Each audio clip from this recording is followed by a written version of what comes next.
Ekspozita Paraja RFN organizuar nga Banka e Shqipërisë në bashkëpunim me Institutin Italian të Kulturës, solli për publikun shkodran monella dhe kartmonella të ralla, dokumente arkivore dhe objekte origjinale që pasqyrojnë një shekull zhvillim financiar. Zëvendës guvernatorja Bankës së Shqipërisë Natasha Ametaj theksoi se kjo ekspozitë synon në ruajtjen e memorjes historike, duke nënvizuar se çdo seri e kartmonellave shqiptare mishrojnë elemente të identitetit kombëtar. Shqipëria natyrisht është përpjekur që këtë identitet kombëtar ta mishroj edhe në gjithë seri, në gjithë gjenezën,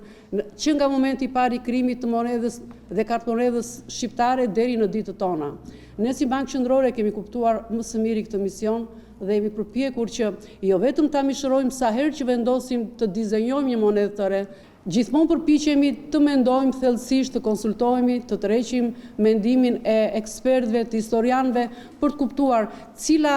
është ajo që na përfaqëson më së miri ne si kombë. Duke përshkruar një udhtim në kohë të parasë shqiptare që nga fundi i shekullit 19 deri sot, zëvendës guvernatorja Ahmetaj tha se paraja shqiptare ka arritur tashmë përshtatjen e plot me ekonominë e tregut, duke fituar besueshmërinë. Asnjëherë paraja dhe Banka Qendrore nuk e kanë zhgënjyer publikun, nuk ka njohur tronditje të thella sikurse ekonomitë të tjera mund të kenë ndodhur, dhe leku shqiptare ka merituar respektin dhe reputacioni që ai ka në ambientin ekonomik shqiptar. Ekspozita në Shkodër është pjesë e aktiviteteve që shënojnë 100 vjetorin e Bankës së Shqipërisë, një institucion që sot përfaqëson një bankë qendrore moderne me rol kyç në garantimin e stabilitetit financiar të vendit.